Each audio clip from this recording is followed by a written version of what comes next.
God and good evening to everyone. ప్రభు నామమునకు మహిమ కలుగును గాక. చేరి వచ్చిన అందరికి కూడా సాయంకాలపు వందనాలు. It's been a joy to be with you these 2 days. ఈ 2 దినాలు మీతో ఉండడం అనేది నిజంగా నాకు చాలా సంతోషంగా ఉంది. And thank you for the love and hospitality that has been shown to me.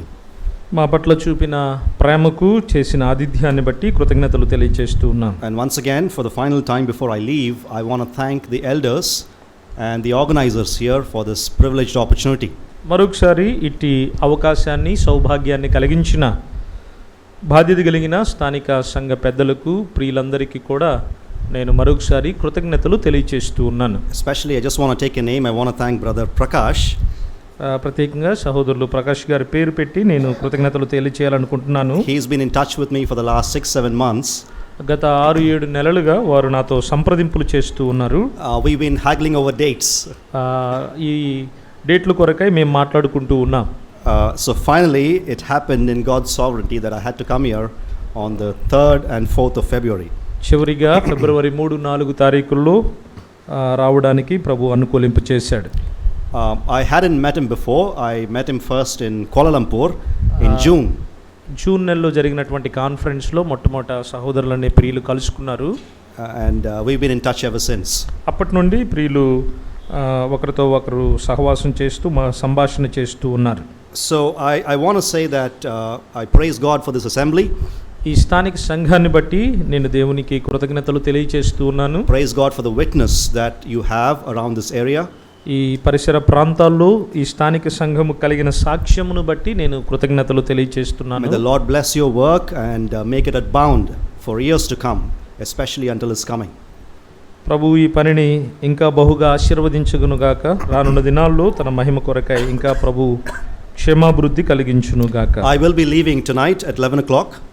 ఈ రాత్రి ప్రియులు 11 గంటలకి తిరిగి ప్రయాణం చేస్తూ ఉన్నారు. Back to Bangalore, back to my family and church. తిరుగా వారి కుటుంబం దగ్గరికి అలాగే వారి స్థానిక సంఘం దగ్గరికి వారు ప్రయాణం చేయబోతున్నారు. So in the future, if you happen to remember me, just pray for us and our ministry. భవిష్యత్తులో ఒకవేళ ఎప్పుడైనా మీరు నన్ను గుర్తు చేసుకుంటే నా కొరకు కుటుంబం కొరకు పరిచర్య కొరకు ప్రార్థన చేయండి.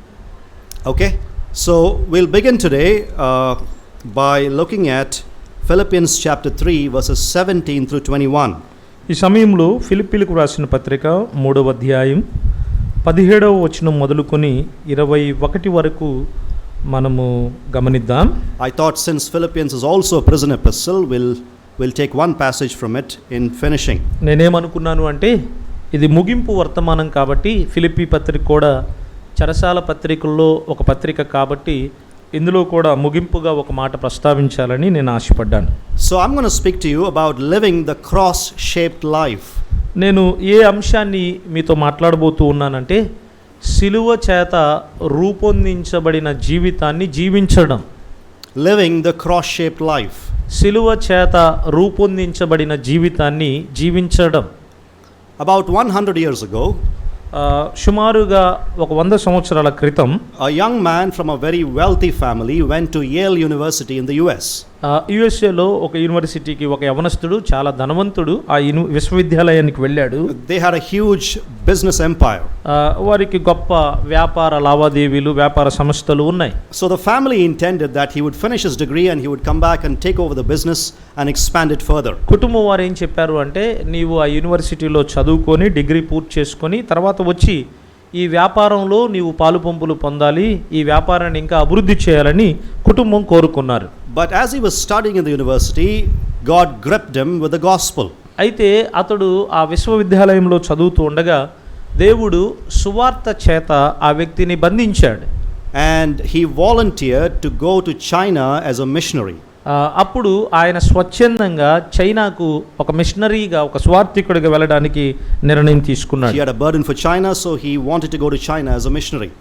చైనా దేశం పట్ల అతడు భారం కలిగి ఉన్నాడు కాబట్టి చైనాకు ఒక మిషనరీగా తాను వెళ్ళాలనుకున్నాడు. His family and friends were dismayed. Family and friends were dismayed, troubled about it. కుటుంబ సభ్యులు అలాగే స్నేహితులు అతడు ఆ విషయం చెప్పినప్పుడు వారు చాలా బాధపడ్డారు. But he was unrelented about it. అయితే దాని గురించి అతడు ఏమీ చింతపడలేదు. So he left America in a ship అతడు ఒక ఓడలో అమెరికాను విడిచిపెట్టాడు. And on the way to China, he succumbed to a disease and he died en route. చైనాకు వెళుతూ ఉండగా కొన్ని పరిస్థితులు అతను చూసి మార్గ మధ్యలోనే అతడు చనిపోవడం He జరిగింది. succumbed to a disease, some illness. ఒక అనారోగ్యానికి గురయ్యాడు. ఆ అనారోగ్యానికి గురై చనిపోవడం జరిగింది. So his baggage was sent back home. అతని యొక్క మృతదేహం ఏదైతే ఉందో, Baggage. అతని యొక్క బ్యాగేజ్ ఏదైతే ఉందో, లగేజ్, అది తిరిగి ఇంటికి పంపబడింది. And the family opened the baggage. కుటుంబ సభ్యులు తన యొక్క సామాగ్రిని తెరచి చూశారు. They found a little note in the baggage. ఆ యొక్క సామాగ్రిలో ఒక చిన్న గమనిక రాసి ఉంది. దాన్ని గమనించారు. One word.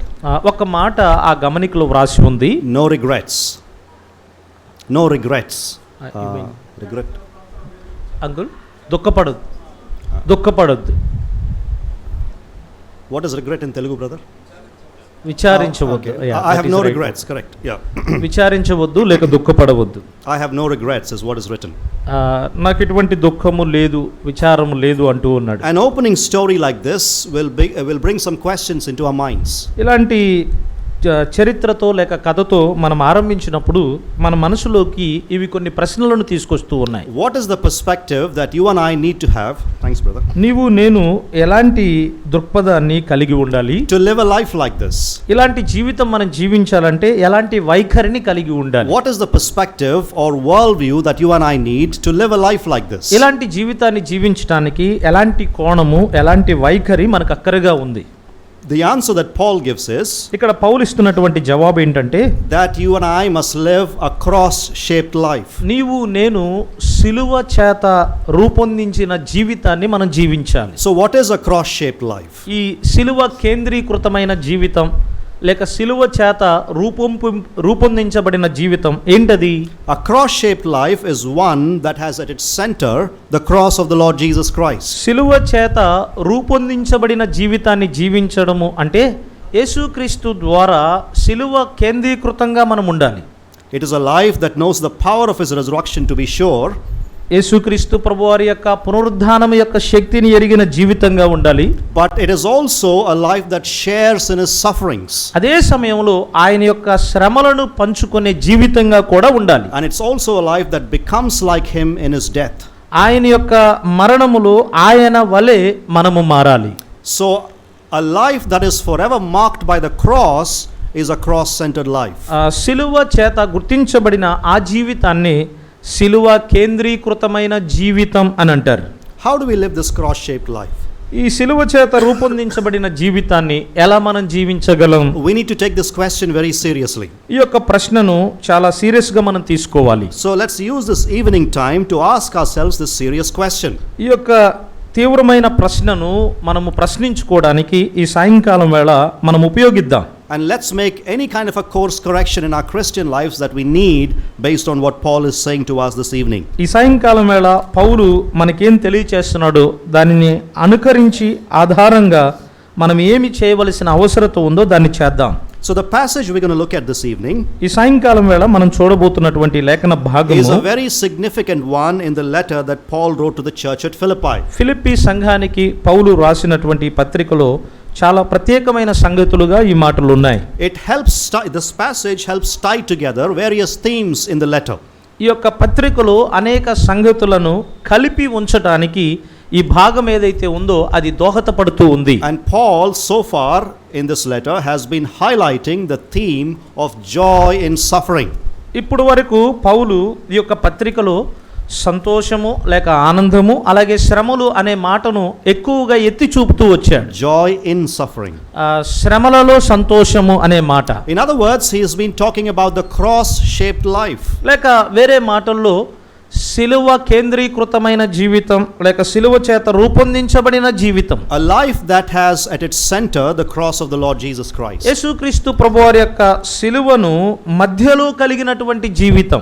And he has given two examples of this kind of a life in this epistle. ఈ యొక్క పత్రికలో ఇలాంటి జీవితం కొరకై రెండు ఉదాహరణలు పౌలు తెలియచేశాడు. In chapter 2 he gives the example of the Lord Jesus Christ himself. రెండవ అధ్యాయములో స్వయంగా యేసుక్రీస్తు ప్రభువారి యొక్క మాదిరిని అక్కడ తెలియచేశాడు. If you remember in chapter 2 verses 6 through 11, రెండవ అధ్యాయాన్ని ఒకవేళ 6 నుండి 11 వచనాలు మీరు జ్ఞాపకం చేసుకుంటే, Paul says Christ as God, he humbled himself in becoming man. పౌలు ఏమంటున్నాడంటే, క్రీస్తు దేవుడై ఉండి తన్ను తాను తగ్గించుకొని ఆయన మానవుడిగా అవతరించాడు, Became obedient to death, even death on a cross. ఆయన శిలువ మరణము పొందునంతగా విధేయత చూపాడు అనే మాటలు మనం చూస్తున్నాం. Now notice it's not the cross, it's a cross, which means it's the most shameful of deaths. శిలువ మరణము పొందునంతగా, ఆ శిలువ అనేది చాలా అవమానముతో కూడిన మరణాన్ని సూచిస్తూ ఉంది. So his God ఆయన దేవుడు became man, మానవుడయ్యాడు, a servant, ఆయన దాసుడయ్యాడు, he died, ఆయన చనిపోయాడు, he died on a cross. ఆయన శిలువ మీద And చనిపోయాడు. that's the point that Paul is making there. అలాంటి విషయాన్ని పౌలు ఇక్కడ తెలియజేస్తూ In ఉన్నాడు. chapter 3, 3వ అధ్యాయంలో Paul gives the example from his own life. పౌలు తన సొంత జీవితంలో నుండి మాదిరిని తెలియచేస్తూ ఉన్నాడు. Paul says he's had this pedigree and credentials and all of that.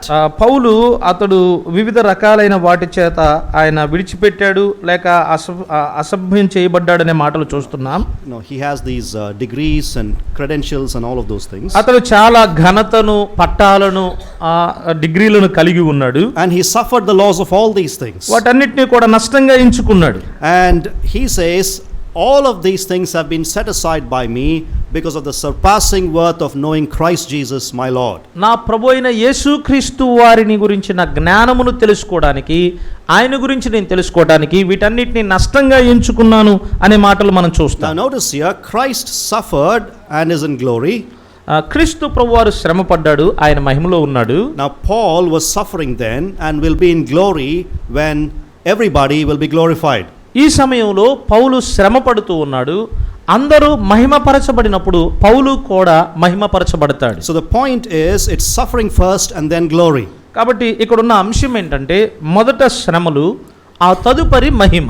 So today's passage will reveal to us two things that you and I must do to live a cross-shaped life. ఈ దినం మనం చదివినటువంటి లేఖన భాగంలో శిలువ చేత రూపొందించబడిన జీవితాన్ని జీవించడానికి 2 సంగతులు మనం చేయాలి. And Paul talked about these two things in Philippians 3 verses 17 through 21. ఆ 2 సంగతులను గురించి పౌలు ఫిలిప్పీ పత్రిక 3వ అధ్యాయం 17వ వచనం మొదలుకొని 21 వరకు తెలియజేశాడు. The first thing Paul says is పౌలు తెలియజేస్తున్న మొట్టమొదటి సంగతి ఏంటంటే, that you and I must imitate godly Christians. నీవు నేను దైవభక్తి కలిగిన క్రైస్తవులను అనుసరించాలి లేక అనుకరించాలి. And avoid those who distract you from the heavenly prize.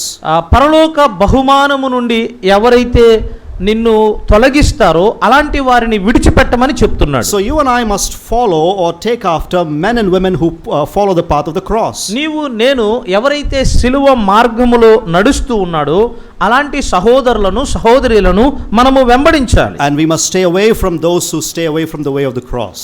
సిలువ మార్గము నుండి ఎవరైతే దూరంగా ఉంటారో అట్టి వారికి మనం కూడా దూరంగా ఉండాలి. That's exactly what Paul exhorted the Philippians to do.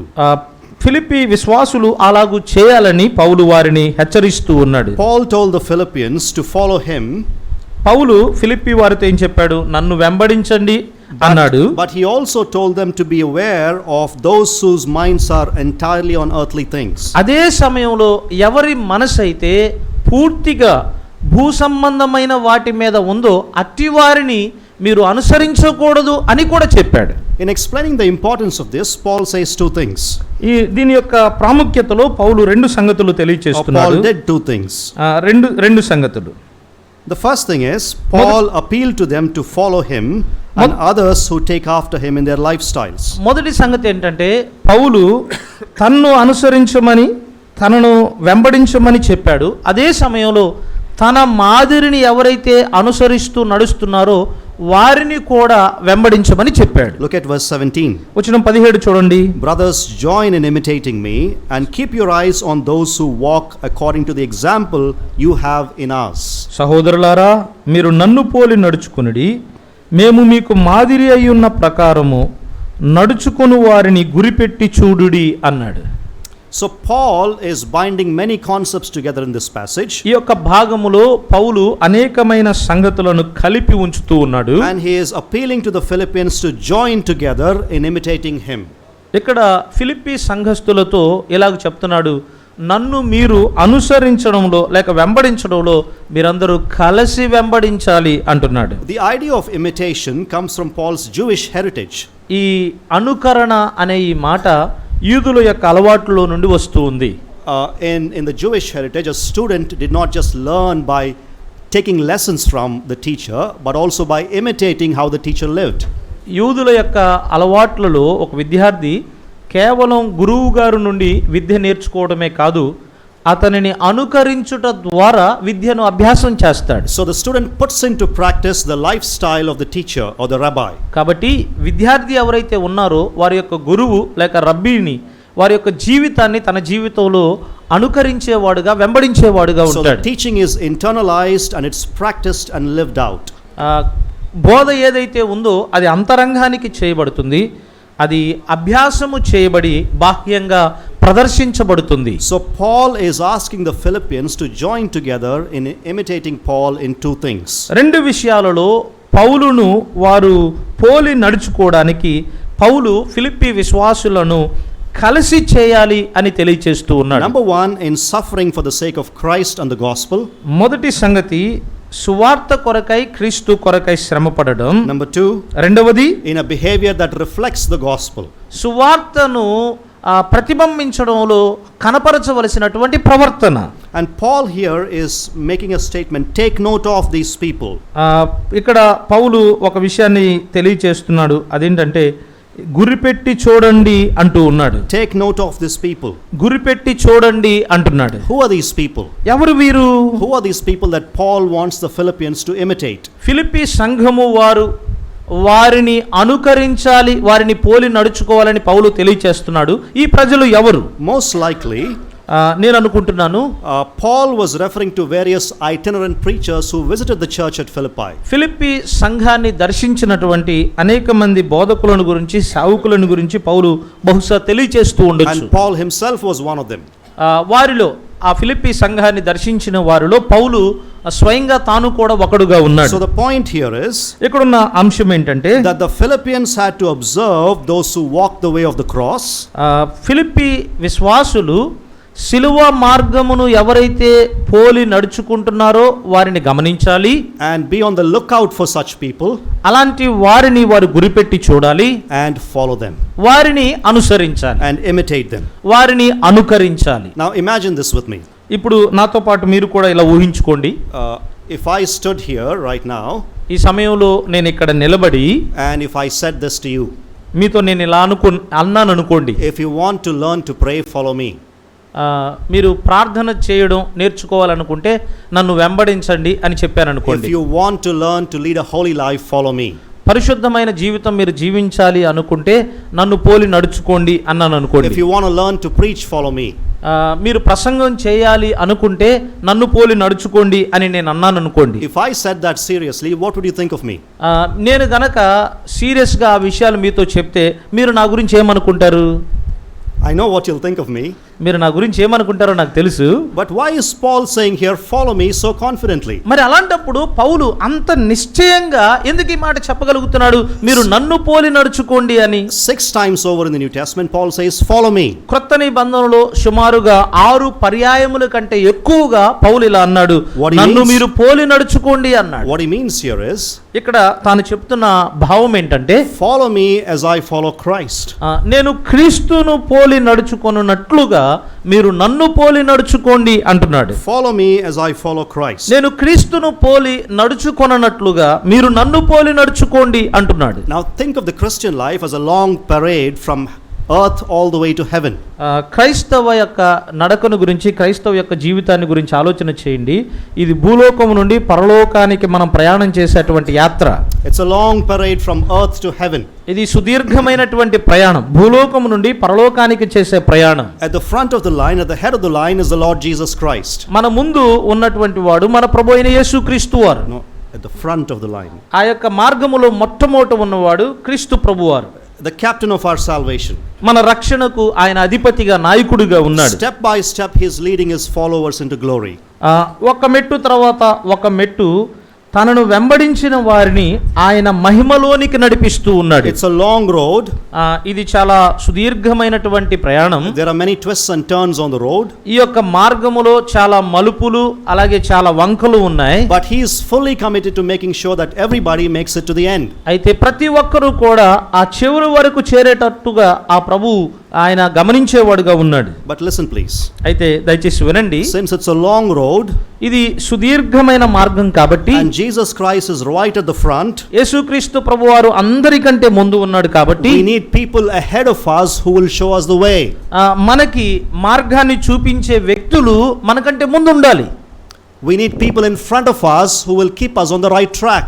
సరైన మార్గములో మనల్ని నడిపించే వ్యక్తులు మనకంటే ముందు ఉండాలి. We need mentors or models or heroes, if you will, in our lives. మన జీవితంలో మనం అనుసరించడానికి నాయకులు లాంటి వారు, మాదిరి కలిగిన వారు కావాలి. People who are farther along in that spiritual journey, who will keep us on the right track and make sure that we don't veer off the way. ఆధ్యాత్మిక జీవితంలో సరైన మార్గంలో నడుస్తున్నటువంటి వారు మనలను కూడా సరైన మార్గంలో ఉంచగలిగిన అలాంటి మాదిరి కలిగిన వారు మనకు కావాలి. Without such people in front of us, మన ముందు అలాంటి మాదిరి కలిగిన వారు లేకపోతే we are likely to veer off and get into the wilderness. మనము ఆ మార్గములో నుండి మలచబడి అరణ్యములోనికి వెళ్ళిపోతాం. Let me ask you this question this evening. ఈ సాయంకాలం వేళ ఈ ప్రశ్న నన్ను అడగనివ్వండి. Who are you following? నీవు ఎవరిని పోలి నడుచుకుంటూ ఉన్నావు? Who are you following?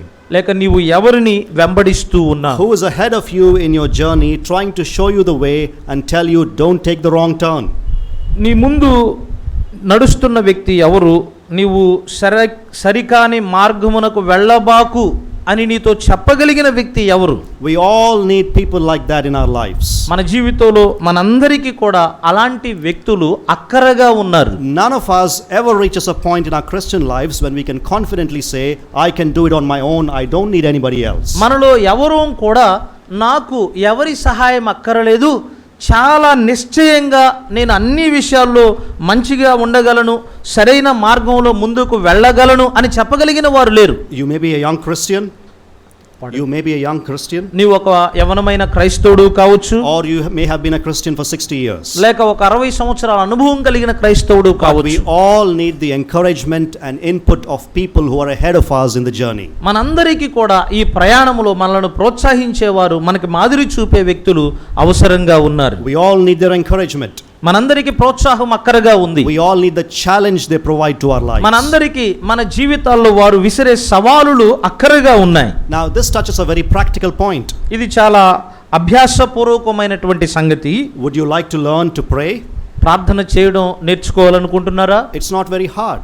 అది అంత కఠినమేం కాదు. Just be around people who pray all the time and you automatically will imbibe prayer. ప్రార్థన చేసే వారి చుట్టూ వారి మధ్యలో మీరు ఉండండి, మీరు కూడా సహజంగానే ప్రార్థన చేయడం నేర్చుకుంటారు. Would you like to grow in joy? మీరు సంతోషములో ఇంకా ఎదగాలనుకుంటున్నారా? Spend time with joyful people. సంతోషంగా గడిపే వ్యక్తులతో సమయాన్ని గడపండి. Do you wish to have a heart for the world? ఈ ప్రపంచం పట్ల నీవు ఒక భారమైన హృదయాన్ని కలిగి ఉండాలనుకుంటున్నావా? Spend time with missionaries and watch your heart change little by little as time progresses. మిషనరీలతో కలిసి మీరు సమయాన్ని గడపండి, అప్పుడు క్రమేణా మీ హృదయములో కూడా ఈ ప్రపంచం పట్ల భారం పెరుగుతుంది. Are you struggling with some temptation? నీవు కొన్ని శోధనల చేత శోధించబడుతూ ఉన్నావా? Find somebody who's won the same battle and he will help you. అదే శోధనను జయించి యుద్ధములో విజయం సాధించిన అలాంటి వ్యక్తిని మీరు కనుగొని వారితో సహవాసం చేయండి, అప్పుడు ఈ శోధనను కూడా మీరు జయిస్తారు. Would you like to be a better preacher or teacher? ఒక మంచి ఉపదేశకుడుగా, ఒక మంచి బోధకుడుగా నీవు ఉండాలనుకుంటున్నావా? Listen to some gifted teachers all the time. కృపావరము కలిగిన అన్ని సమయాల్లో కృపావరం కలిగిన దేవుని దాసుల నుండి వర్తమానాలు వినండి. The point is, follow godly leaders and very soon you will find yourself changing and becoming better people. ఇక్కడ ఉన్న ప్రాముఖ్యమైన సంగతి ఏంటంటే, దైవ భక్తి కలిగిన నాయకులను మీరు వెంబడించండి, చాలా త్వరగా మీరు కూడా సిలువ చేత రూపొందించబడిన జీవితాన్ని జీవించడానికి సాధ్యమవుతుంది. Now let me ask you another question. మరొక ప్రశ్న నన్ను అడగనివ్వండి. Who's following you? నీవు ఎవరిని అనుసరిస్తూ? Who is following you? నిన్ను ఎవరు అనుసరిస్తున్నారు? Say that again please. Who is following you? నిన్ను ఎవరు అనుసరిస్తున్నారు? Think about this image once again. ఒకసారి ఈ చిత్రాన్ని మీరు మరలా ఊహించుకోండి, అలా ఆలోచన చేయండి. The imagery that we talked about. మనం దేని గురించి ఆలోచన చేశామో దాని గురించి. The Christian life is a long parade once again from earth all the way to heaven. క్రైస్తవ జీవితం అనేది సుదీర్ఘమైన ప్రయాణం. ఇది భూలోకము నుండి పరలోకానికి చేసే ప్రయాణం. And once again Jesus Christ is at the head of the line. యేసుక్రీస్తు ప్రభువారు అందరికంటే ముందుగా ఆ మార్గంలో ఉన్నాడు. And you simply begin to follow the people who are ahead of you, and as long as they follow Christ and you're following them, you're on the way. నీవు నీ ముందున్నటువంటి నాయకులను వెంబడిస్తున్నావు. ఎంతకాలం అయితే నీ ముందున్న నాయకులు క్రీస్తును వెంబడించి వారు నడుచుకుంటున్నారో అప్పుడు వారిని అనుసరిస్తూ ఉండగా నీవు కూడా సరైన మార్గంలో ఉంటావు. Now we are all on this journey. ఇప్పుడు మనమందరం ఆ ప్రయాణంలో ఉన్నాం. Pause for a moment. ఒక్క క్షణం pass. Turn around to see who's behind you. మన వెనక ఎవరున్నారో ఒకసారి చూడండి. మనల్ని ఎవరు వెంబడిస్తున్నారు? There are many eyes who are looking at you. అనేక మంది మనల్ని చూస్తూ ఉన్నారు. You didn't realize that all these years. అనేక సంవత్సరాలుగా దాన్ని నీవు గుర్తించడం లేదు. But there are people who are trying to look at your life and are trying to follow you. నీ జీవితాన్ని చూచి నిన్ను వెంబడించాలి అనుకుంటున్న ప్రజలు చాలా మంది ఉన్నారు నీ వెనక. And as long as you follow Christ, they are safe. ఎంత కాలమైతే నీవు క్రీస్తును పోలి నడుచుకుంటావో నిన్ను వెంబడిస్తున్న వారు కూడా సురక్షితంగా ఉంటారు. But the moment you veer off, అయితే ఏ క్షణమైతే ఆ మార్గంలో నుండి నీవు తొలగిపోతావో, it's not just a damage for your life, but there are many people who are looking at you. అది కేవలం నీ జీవితానికి నష్టం కలిగించడమే కాదు, నిన్ను ఎవరైతే పోలి నడుచుకుంటున్నారో నిన్ను గమనిస్తున్నారో వారికి కూడా నష్టం కలుగుతుంది. Brothers and sisters, right now, whether you realize it or not, somebody is following you. సహోదరి సహోదరులారా, నీవు గుర్తించినా గుర్తించకపోయినా ఎవరో ఒక వ్యక్తి నిన్ను చూస్తున్నారు, నిన్ను వెంబడిస్తున్నారు. Somebody looks to you to show them the way. వారి కొరకై మార్గాన్ని తెలుసుకోవడానికి కొంతమంది నిన్ను చూస్తూ ఉన్నారు. Right now somebody is praying because they heard you pray. నీవు ప్రార్థన చేయడం వారు విన్నారు కాబట్టి ఈ సమయంలో నీ కొరకు ప్రార్థన చేసేవారు ఉన్నారు. Right now somebody is watching you fight your personal battles. నీ యొక్క వ్యక్తిగతంగా ఎలాంటి నష్టాన్ని నీవు కలిగి ఉన్నావో దాన్ని కొంతమంది గమనిస్తూ ఉన్నారు. Personal battles. నీ యొక్క శోధనలు ఏంటో, నీ యుద్ధం ఏంటో కొద్దిమంది గమనిస్తూ ఉన్నారు. And somebody wants to be like you. కొద్దిమంది నీలాగా ఉండాలనుకుంటున్నారు. Keep on the path always. కాబట్టి ఎప్పుడు మార్గములోనే ఉండండి. Keep your eyes on the prize ahead of you. మీ యొక్క దృష్టిని నీ ముందున్నటువంటి క్రీస్తు ప్రభువారి మీద ఉంచండి. Find some good examples ahead of you and follow them. నీ ముందు ఉన్న కొద్దిమంది నాయకుల యొక్క మాదిరిని మీరు తెలుసుకోండి, వారిని మీరు వెంబడించండి. And don't forget somebody is following you as well. ఈ విషయాన్ని కూడా ఎన్నడూ మరిచిపోవద్దు, నిన్ను వెంబడిస్తున్న వారు కూడా నీ వెనకున్నారు. Don't let them down. వారు కృషించిపోకుండా, వారు క్రిందకు వెళ్ళిపోకుండా చూడండి. And that's why Paul appealed to the Philippians to follow him and others who take after their lifestyles. అందుచేతనే పౌలు ఫిలిప్పీ సంఘానితో ఏమంటున్నాడంటే, నన్ను వెంబడించండి, అలాగే నన్ను పోలి వెంబడిస్తున్న వారిని మీరు పోలి నడుచుకోండి అంటూ ఉన్నాడు. Secondly, రెండవ సంగతి, Paul warned them of the many who are completely earthly minded and have abandoned the cross. పౌలు ఎవరైతే సిలువను విడిచిపెట్టి సంపూర్ణమైన తమ మనసంతటిని ఈ భూ సంబంధమైన వాటి మీద దృష్టి పెట్టారో అటివారి విషయమై జాగ్రత్తగా ఉండండి అని హెచ్చరిస్తున్నాడు. Look at verses 18 and 19. 18-19 వచనాలు గమనించండి. For many of whom I have often told you and now tell you even with tears, walk as enemies of the cross of Christ. Their end is destruction, their God is their belly, and their glory in their shame, with minds set on earthly things. అనేకులు క్రీస్తు శిలువకు శత్రువులుగా నడుచుకొనుచున్నారు. వీరిని గురించి మీతో అనేక పర్యాయములు చెప్పి ఇప్పుడును ఏడ్చుచూ చెప్పుచున్నాను. నాశనమే వారి అంతము, వారి కడిపే వారి దేవుడు. వారు తాము సిగ్గుపడవలసిన సంగతుల యందు అతిశయపడుచున్నారు, భూ సంబంధమైన వాటి యందే మనస్సు నుంచుచున్నారు. Why does Paul want them to keep their eyes on Paul and people like Paul? ఎందుకు పౌలు ఈ ఫిలిప్పీ సంఘము వారి దృష్టి పౌలు మీద, అలాగే పౌలు లాంటి వ్యక్తుల మీద ఉంచాలని కోరుకుంటున్నాడు? Here is the answer. It is precisely because there are many people who do not walk the way of the cross. ఎందుకు అంటే ఇక్కడ పౌలు చాలా దానికి జవాబు చెప్పాడు. అనేక మంది శిలువకు శత్రువులుగా నడుచుకుంటూ ఉన్నారు. Many walk as the enemies of the cross. అనేక మంది శిలువకు శత్రువులుగా నడుచుకుంటూ ఉన్నారు. Now who are these people? ఈ ప్రజలు ఎవరు? It's very difficult to identify because they have not come until this particular context in the epistle. ఈ పత్రికలో ఈ సందర్భానికి ఇంకా వారు రాలేదు, వారిని ఎవరు అని తెలుసుకోవడం కొంత కష్టమైంది. But most likely, అయితే ఎక్కువ శాతం these are professing Christians. వీరు బహుశా ప్రవచనాలు చెప్పే క్రైస్తవులు అయి ఉంటారు. Professing Christian. They say they are Christians, but their walk betrays them. ఇలా కూడా అనుకోవచ్చు మనం, వారు ఎలాంటి వారంటే క్రైస్తవులని చెప్తారు కానీ అలాంటి నడక వారు నడుచుకోరు. They don't walk in the ways of the Lord, but they call themselves Christians. వారు ప్రభు యొక్క మార్గాల్లో నడుచుకోరు కానీ మేము క్రైస్తవులము అని వారు తెలియచేస్తారు. And Paul says these are the people that have often warned you about. పౌలు ఏమంటున్నాడంటే అలాంటి ప్రజల గురించి అనేక పర్యాయాలు నేను మిమ్మల్ని హెచ్చరించాను అంటున్నాడు. And now I even warn about them in tears is what Paul writes. అయితే ఇప్పుడు కన్నీళ్లతో నేను మరలా వారి గురించి మిమ్మల్ని హెచ్చరిస్తున్నాను అంటున్నాడు. And Paul gives a fivefold description about such people. అలాంటి వ్యక్తులను గురించి పౌలు 5 రకాలైన వివరణ తెలియచేస్తున్నాడు. Number 1, మొదటిది, he calls them the enemies of the cross. వారిని శిలువకు శత్రువులు అని పిలుస్తూ ఉన్నాడు. The enemies of the cross. వారు శిలువకు శత్రువులు. What does it mean to be an enemy of the cross? శిలువకు శత్రువు అంటే అర్థం ఏంటి? Now notice Paul gave 2 examples of a Christ-centered or a cross-centered life. శిలువ చేత రూపొందించబడిన జీవితాన్ని జీవించడానికి 2 విషయాలు పౌలు తెలియచేశాడు. 2 examples. 2 ఉదాహరణలు చెప్పాడు. Remember again in chapter 2 it was Christ himself. 2వ అధ్యాయంలో స్వయంగా క్రీస్తే మాదిరి. And in chapter 3 it was Paul and his own life. 3వ అధ్యాయంలో పౌలు తన సొంత జీవితం మాదిరిగా ఉంది. Paul counted all of his degrees, all of his credentials and all of his pedigree and everything as a loss for the sake of Christ. పౌలు తాను కలిగిన పట్టాలన్నిటిని, తాను కలిగిన ఘనతంతటిని కూడా క్రీస్తు కొరకై, శిలువ కొరకై నష్టంగా ఎంచుకున్నాడు. This tells us ఇది మనకేం తెలియచేస్తుందంటే that the cross stands as a negation of human pride and human wisdom. ఈ యొక్క శిలువ ఏదైతే ఉందో మానవ సంబంధమైన లావాదేవీలను, మానవ సంబంధమైన గర్వాన్ని అది తీసివేసేదిగా ఉంది. The cross means death to our pride. ఈ శిలువ అంటే మన యొక్క గర్వాన్ని మనం చంపివేయటమే. And so it creates enemies of those people who don't want to take that way. కాబట్టి ఈ శిలువకు శత్రువులు ఎవరు అంటే గర్వము విషయంలో చనిపోవడానికి ఇష్టపడని వారే ఈ శిలువకు శత్రువులు. And Paul calls them the enemies of the cross. అలాంటి వారినే పౌలు ఏమని పిలుస్తున్నాడంటే వారు శిలువకు శత్రువులు అంటూ ఉన్నాడు. Number 2, రెండవ మాట, their end is destruction.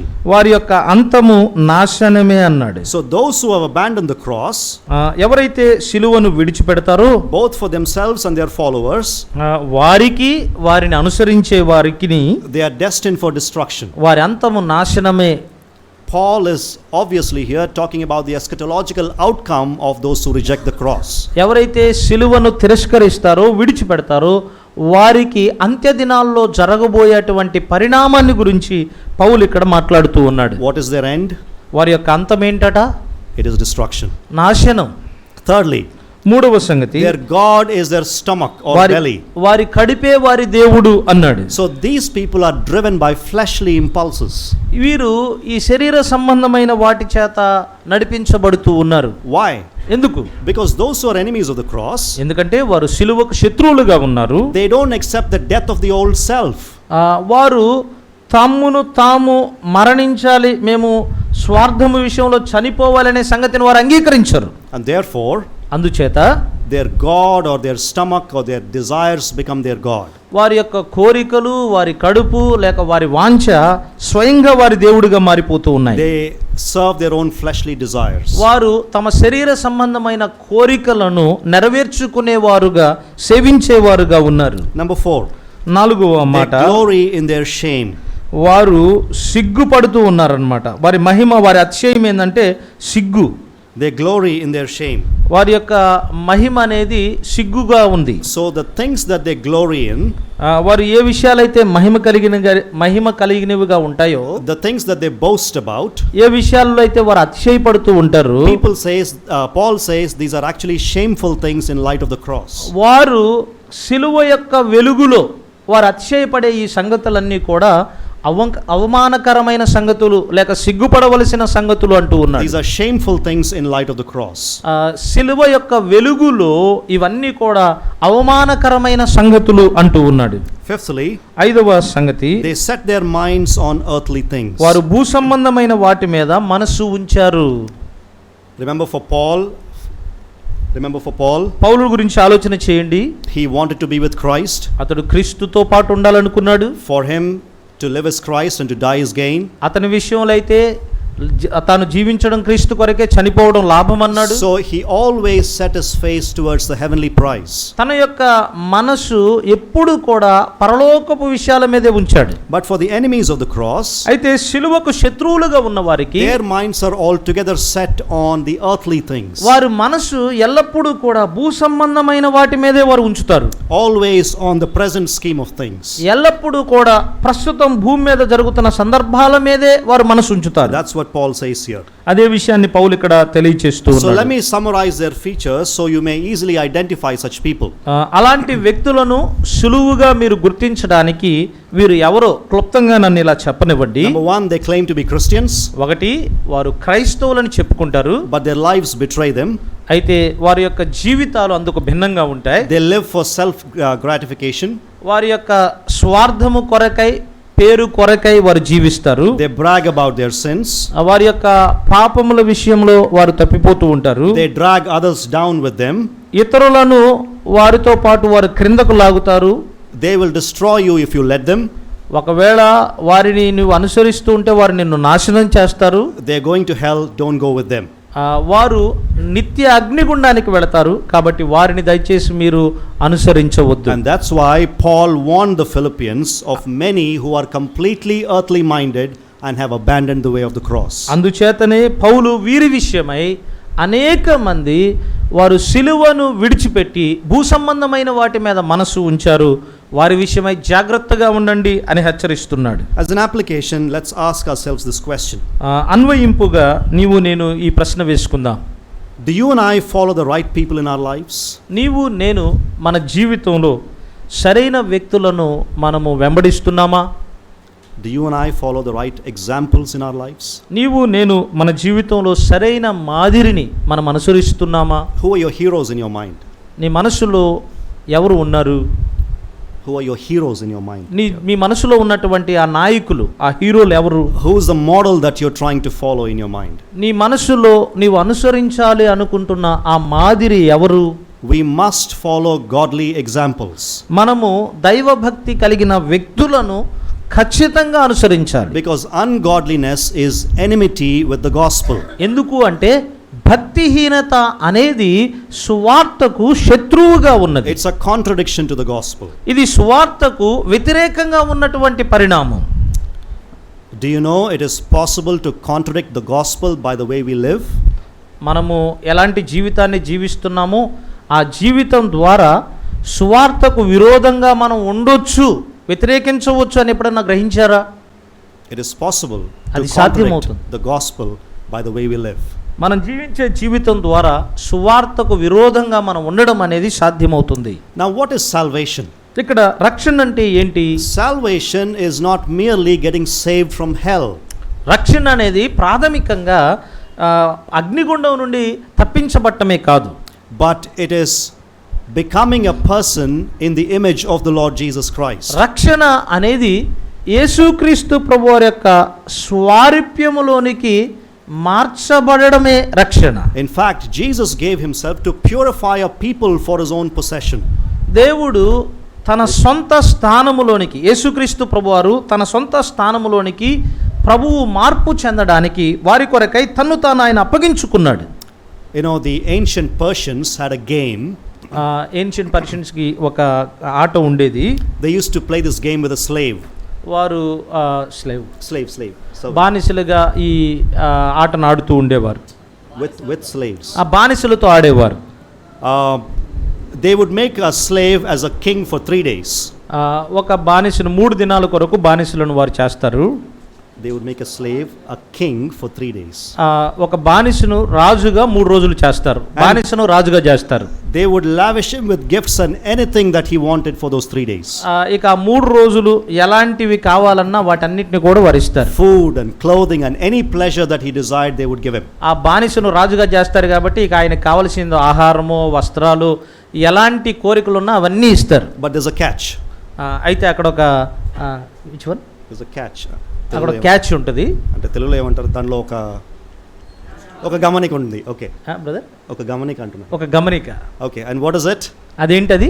They will kill him after 3 days. ఆ 3 రోజుల తర్వాత ఆ బానిసను చంపేస్తారట. 3 days they will give him anything. ఆ 3 రోజులు ఏది అడిగినా ఇస్తారు.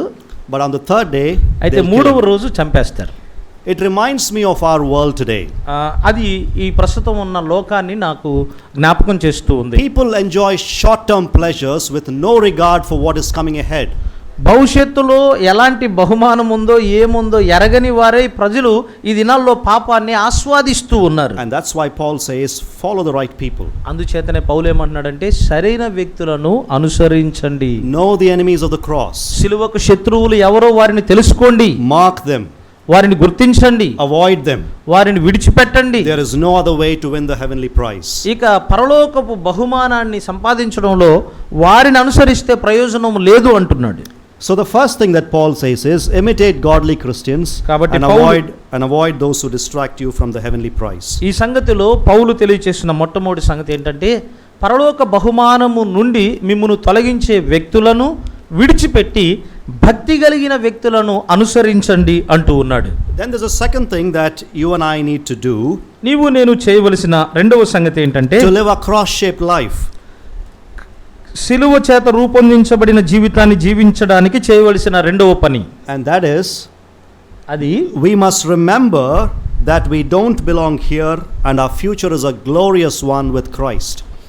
మనము ఈ లోకానికి చెందిన వారము కాదు అని జ్ఞాపకం ఉంచుకొని మన భవిష్యత్తు యేసుక్రీస్తు ప్రభువారితో మనము మహిమను కలిగిన వారము అని గుర్తుపెట్టుకోవాలి. We live in this world but we don't belong here. మనము ఈ లోకంలో జీవిస్తున్నాం, అయినప్పటికీ మనం ఈ లోకానికి చెందిన వారం కాదు. And we have a heavenly prize awaiting us for which we must strive. మన కొరకై ఆ పరలోకపు బహుమానము ఎదురు చూస్తూ ఉంది. దాని కొరకై మనము ముందుకు సాగుతూ ఉన్నాం. And that's what Paul told the Philippians. అదే విషయాన్ని పౌలు ఫిలిప్పీ విశ్వాసులకు తెలియజేస్తూ Paul reminded them of their heavenly citizenship. వారి యొక్క పరలోక పౌరస్థితిని గురించి పౌలు వారికి జ్ఞాపకం చేస్తున్నాడు. And the ultimate prize that awaited them. వారి కొరకై చిట్ట చివరిగా కలగబోతున్న ఆ బహుమానమును గురించి కూడా ప్రస్తావించాడు. He clarified this by saying two things. రెండు విషయాలను తెలియచేయటం ద్వారా ఈ విషయాన్ని స్పష్టపరిచాడు. Number one, మొదటిది, Paul pointed them to their heavenly citizenship and the return of the Lord Jesus Christ. యేసుక్రీస్తు ప్రభువారు తిరిగి వచ్చినప్పుడు వారు పరలోక పౌరస్థితిని కలిగి ఉంటారనే సంగతిని జ్ఞాపకం చేస్తున్నాడు. Look at verse 20. వచనం 20 చూడండి. But our citizenship is in heaven and from it we await a savior, the Lord Jesus Christ. మన పౌరస్థితి పరలోకమందున్నది, అక్కడ నుండి మన ప్రభు అయిన యేసుక్రీస్తు అను రక్షకుని నిమిత్తము కనిపెట్టుకొని ఉన్నాము అన్నాడు. There is a word but in the original language. Do you have it in Telugu? Telugulo unda adi? తెలుగులో ఆ మాట అయితే contrast? No. Okay. No problem. Okay. But so there's a contrast that Paul is drawing here. ఇక్కడ ఒక వ్యత్యాసాన్ని పౌలు తెలియచేస్తూ ఉన్నాడు. Remember the people who are enemies of the cross? ఎవరైతే సిలువకు శత్రువులుగా ఉన్నారో వారిని జ్ఞాపకం చేసుకోండి.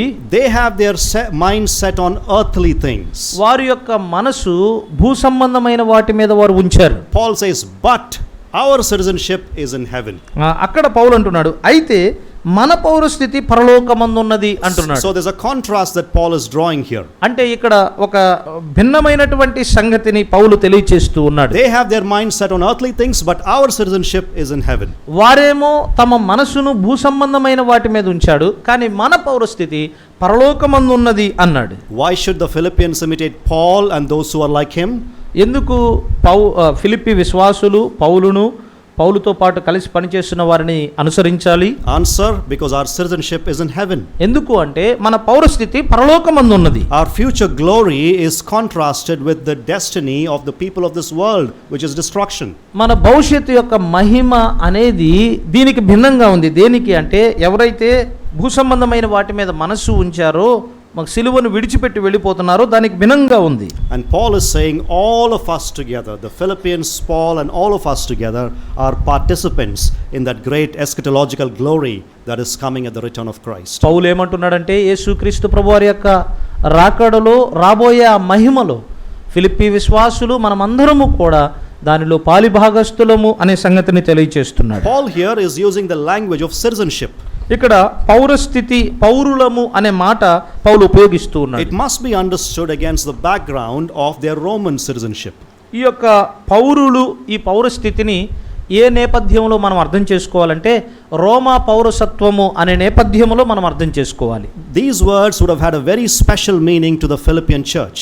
ఈ యొక్క మాటలు ఫిలిప్పీ సంఘములో చాలా ప్రత్యేకమైన అర్థాన్ని కలిగి ఉన్నాయి. Now listen very carefully, please. చాలా జాగ్రత్తగా వినండి. The city of Philippi Philippi పట్టణం ఏదైతే ఉందో was 800 miles separated from the capital of the Roman Empire, which is Rome.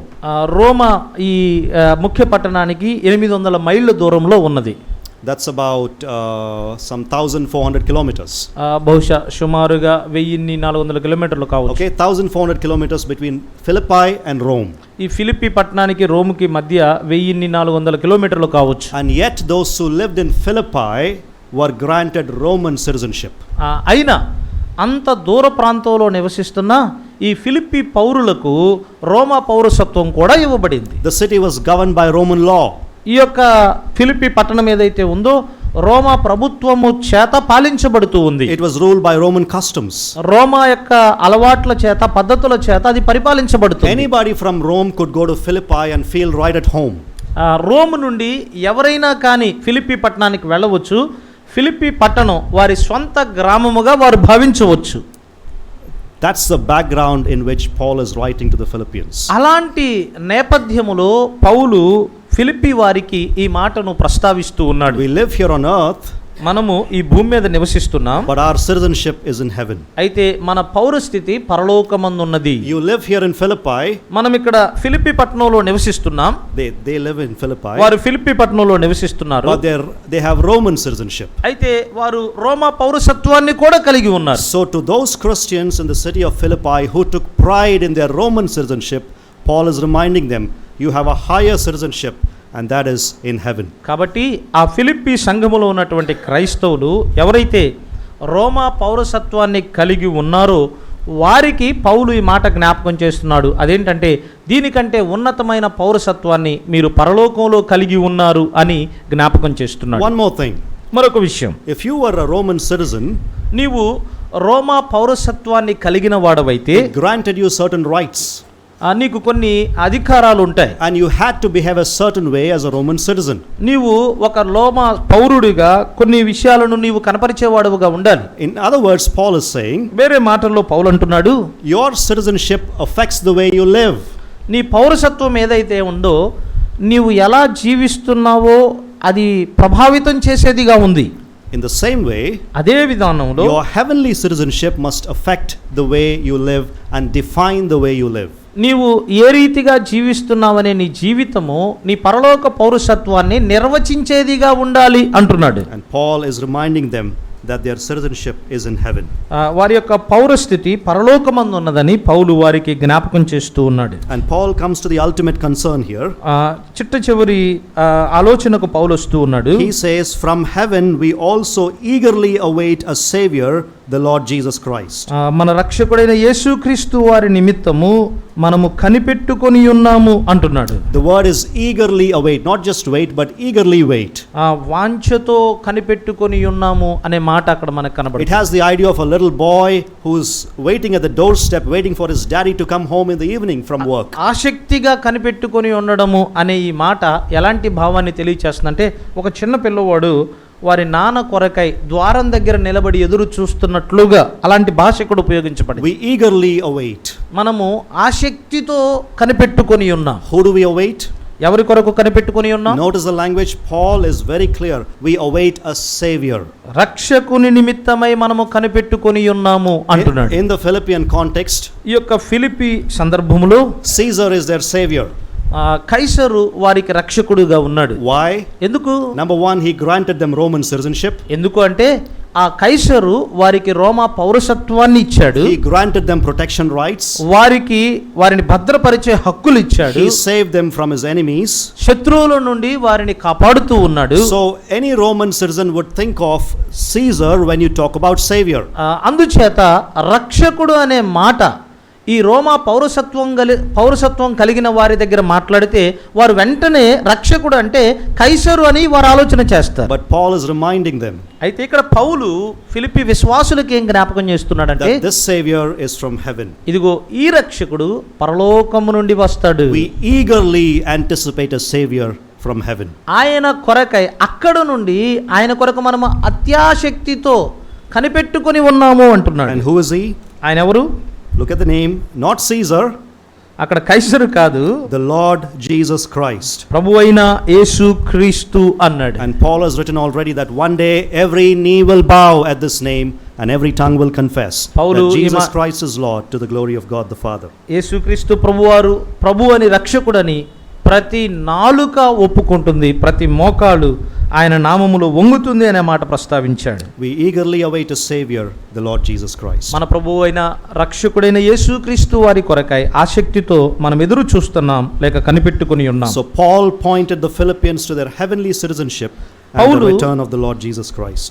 యేసుక్రీస్తు ప్రభువారి యొక్క రాకడలో వారు పరలోక పౌరసత్వాన్ని కలిగి ఉన్నారు అనే సంగతిని జ్ఞాపకం చేస్తున్నాడు. Lastly, చివరిగా Paul assured them that their earthly bodies would be transformed to be like Christ's glorious body. వారి యొక్క భూ సంబంధమైన దేహాలు యేసుక్రీస్తు ప్రభువారి లాగా మహిమ కలిగిన దేహాలు కలిగి ఉంటారు అనే సంగతిని వారికి దృఢపరుస్తూ ఉన్నాడు. Look at verse 21. 21వ వచనం చూడండి. Who will transform our lowly body to be like his glorious body by the power that enables him even to subject all things to himself. సమస్తమును తనకు లోపరుచుకొన జాలిన శక్తిని బట్టి ఆయన మన దీన శరీరమును తన మహిమగల శరీరమునకు సమరూపము గలదానిగా మార్చును. What does Christ our Savior do when he returns? మన ప్రభువును రక్షకుడైన యేసుక్రీస్తు వారు ఆయన తిరిగి వచ్చినప్పుడు ఆయన ఏం చేస్తాడు? Answer Paul gives here. ఇక్కడ జవాబును పౌలు He తెలియజేస్తున్నాడు. will transform our lowly body to be like his glorious body. మన దీన శరీరాలను ఆయన వలె మహిమ కలిగిన శరీరాలుగా ఆయన మారుస్తాడు. The emphasis here is on the bodily resurrection of believers. ఇక్కడ చెప్పబడినటువంటి ఆ మాట ఏంటంటే విశ్వాసుల యొక్క శరీర సంబంధమైన పునరుద్ధానాన్ని గురించి చెప్తూ ఉన్నాడు. Paul is making a contrast between our present body, which is perishable, and the body we're going to get, which is glorious and imperishable. ఇక్కడ వ్యత్యాసాన్ని పౌలు తెలియజేస్తూ ఉన్నాడు. ప్రస్తుతం మనం కలిగినటువంటి దేహము ఇది నశించిపోయేది, భవిష్యత్తులో మనం పొందబోయేటువంటి ఆ దేహము అది నశించిపోనది అనే సంగతిని ఇక్కడ ప్రస్తావిస్తున్నాడు. Our present body is weak, మన ప్రస్తుతం ఈ దేహం అనేది బలహీనమైనది, but one day will be raised in glory and power. అయితే ఒక దినాన నీవు శక్తి చేత మహిమ చేత నీవు పునరుద్ధానము చెందుతావు. And Paul says something beautiful here. పౌలు ఒక అద్భుతమైన లేక రమ్యమైన విషయాన్ని Our తెలియజేస్తున్నాడు. bodies will be transformed into the likeness of the man from heaven. పరలోకము నుండి వచ్చిన ఆ క్రీస్తు ప్రభువారి యొక్క రూపములోనికి మన దేహములు మార్చబడతాయి అంటున్నాడు. He will transform our lowly body to be like his glorious body. మన దీన శరీరాలను ఆయన మహిమ కలిగిన శరీరాలుగా ఆయన మారుస్తాడు. How is he going to do all these things? ఇవన్నీ ఆయన ఎలా చేయబోతున్నాడు? Notice the language Paul uses here. పౌలు ఇక్కడ ఉపయోగించిన ఆ భాషను గమనించండి. By the power that enables him even to subject all things to himself. సమస్తమును తనకు లోపరచుకొన జాలిన శక్తిని బట్టి అన్నాడు. He has the power to transform everything. సమస్తాన్ని మార్చడానికి ఆయన శక్తిని కలిగి ఉన్నాడు. Even the Roman emperor himself. కైసరుని కూడా, రోమా చక్రవర్తిని కూడా మార్చే అధికారం ఆయనకుంది. And everybody will be subject to his authority, including Caesar. కైసరుతో కలిపి ప్రతి ఒక్కరూ కూడా ఆయన శక్తికి లోబడవలసిన వారుగానే ఉన్నారు. It can't be said any better than this. దీనికంటే ఇంకా శ్రేష్టమైనది ఏది కూడా లేదు. It can't be said anything better than this. ఇక దీనికంటే శ్రేష్టమైనది ఏది కూడా చెప్పడానికి వీలు లేదు. By the power that enables him to bring everything under his control, he is able to transform our lowly body to be like his glorious body. సమస్తాన్ని తనకు లోపరుచుకోగలిగిన ఆ శక్తి కలిగిన దేవుడు మనలను ఆయన మహిమ కలిగిన దేహాలకు సమరూపము కలిగిన దేహాలుగా మార్చగలడు. Think about it. దాని గురించి ఆలోచన చేయండి. No more reading glasses. ఇక అక్కడ అద్దాలు అక్కర్లేదు. No more ICUs. ఐసీయూలు అక్కర్లేదు. Intensive care units. No more ICUs. ఇక ఐసీయూలు కూడా అక్కర్లేదు. No more COVID-19. ఇక కోవిడ్-19 అక్కడ ఉండవు, no more cancer, ఇక క్యాన్సర్లు ఉండవు, no more death itself. ఇక అక్కడ మరణం అనేది కూడా ఉండదు. He will transform our lowly body to be like his glorious body. మన దీన శరీరాలను ఆయన యొక్క మహిమ కలిగిన శరీరముగా ఆయన మారుస్తాడు. Do you think about the glorious prize that awaits you, brothers and sisters?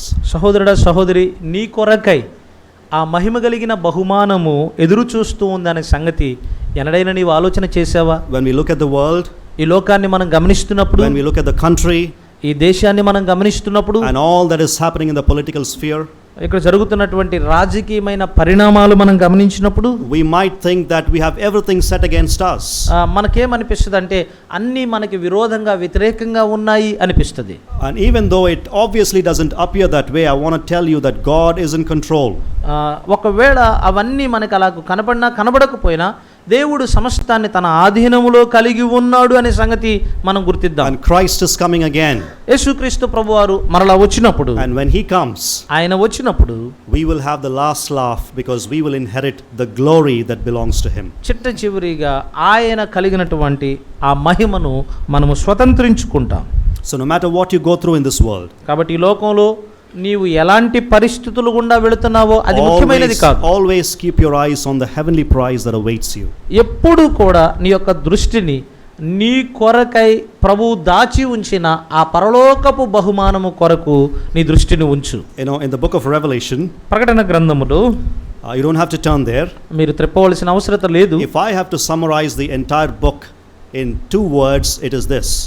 ప్రకటన గ్రంథం అంతటిని కూడా ఒక 2 మాటలలో క్లుప్తపరిచి తెలియచేయాలి అనుకుంటే ఇలా చెప్పగలను. You know, the context of the book of Revelation, ప్రకటన గ్రంథం యొక్క సందర్భాన్ని మనం గమనించినప్పుడు, there are 7 churches in Asia.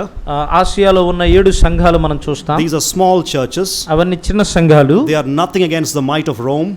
రోమా వారికి అవి nothing against the might and the power of Rome. ఈ రోమా యొక్క శక్తి క్రింద, వారి బలము క్రింద ఇవి ఏమాత్రము తూగగలిగినవి కాదు. They were going through intense persecution. వారు భయంకరమైన శ్రమల గుండా వెళుతూ ఉన్నారు. And John is writing a letter to them.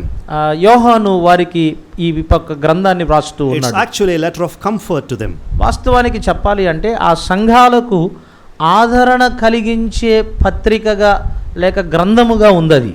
And what is the solution that he gives? అతడు ఇస్తున్న పరిష్కారం ఏంటి? వారికి He's coming. ఆయన వస్తున్నాడు. He's coming. ఆయన వస్తున్నాడు. He's coming. ఆయన వస్తున్నాడు. Remember that. ఆ విషయాన్ని జ్ఞాపకం And పెట్టుకోండి. when he comes, ఆయన వచ్చినప్పుడు he will change everything. ఆయన సమస్తాన్ని మార్పు చేస్తాడు. That is a word of comfort to all of us today. ఈ దినము ఈ మాట మనందరికి ఆదరణ కలిగించేదిగా ఉంది. We eagerly await a savior, the Lord Jesus Christ. మన ప్రభు అయిన యేసుక్రీస్తు అనే ఆ రక్షకుని కొరకై మనము ఆసక్తితో ఎదురు చూస్తున్నాం. And when he comes, he will change everything, including our bodies. ఆయన వచ్చినప్పుడు సమస్తాన్ని ఆయన మారుస్తాడు, మన దేహాన్ని కూడా ఆయన మార్పు చేస్తాడు. So what is the point of this evening's passage? ఈ సాయంకాలం యొక్క ఈ భాగములో ఉన్న ప్రాముఖ్యమైన అంశం ఏంటి? The whole passage basically says, ఈ భాగం అంతా కూడా ప్రాథమికంగా ఏం తెలియచేస్తుందంటే, you and I can live the cross-shaped life. నీవు నేను సిలువ చేత రూపొందించబడిన జీవితాన్ని జీవించగలము by imitating godly Christians. ఒకటి ఎలాగంటే భక్తి కలిగిన క్రైస్తవులను అనుకరించుట ద్వారా, and by pressing on toward the heavenly prize that is ahead of us. మన ముందు ఉంచబడినటువంటి ఆ పరలోక బహుమానమును లక్ష్య పెట్టుతూ ముందుకు సాగుట ద్వారా. Let me finish this with a final illustration. ఒక చిన్న ఉపమానంతో నేను ఇక్కడ ముగిస్తాను. Dr. David Livingstone, a pioneer medical missionary to Africa. Doctor David Livingstone గారు, వారు మెడికల్ మిషనరీగా ప్రాథమికంగా ఆఫ్రికాకి మొట్టమొదటి వారు వెళ్ళారు. When he returned to Great Britain, ఆయన తిరిగి వచ్చేటప్పుడు, he returned to Great Britain, England. ఇంగ్లాండ్కి, గ్రేటర్ బ్రిటన్కి వారు తిరిగి వచ్చారు. And a reporter came and asked him the question, where do you want to go from now? Reporter వచ్చి అతను ఒక ప్రశ్న అడిగాడు, ఇప్పుడు మీరు ఎక్కడికి వెళ్ళాలనుకుంటున్నారు? His answer was immediate and without any hesitation. ఎటువంటి సందేహం లేకుండా, భావోద్రేకాలు లేకుండా వెంటనే సమాధానం చెప్పాడు. I am ready to go anywhere provided it be forward and not backward. నేను ఎక్కడికైనా వెళ్ళడానికి సిద్ధంగా ఉన్నాను, ముందుకే వెళతాను కానీ నేను వెనక్కి వెళ్ళను అని చెప్పాను. I am ready to go anywhere, నేను ఎక్కడికైనా వెళ్ళటానికి సిద్ధంగా ఉన్నాను, provided it be forward and not backward. ముందుకే వెళతాను కానీ వెనక్కి కాదు అన్నాడు. So press on towards the heavenly prize. కాబట్టి ఆ పరలోకపు బహుమానపు వైపు దాన్ని చూస్తూ ముందుకు సాగుదాం. And with that exhortation, I want to say once again, thank you for the opportunity. May the Lord bless you all. ఆ హెచ్చరికతో నేను ముగిస్తూ మరొకసారి అవకాశం కలిగించినందుకై మీ అందరికీ కృతజ్ఞతలు తెలియజేస్తున్నాను. ప్రభు మిమ్మల్ని దీవించును. And thank you especially to Brother Jaswant for translating for me as well. Thank you, brother.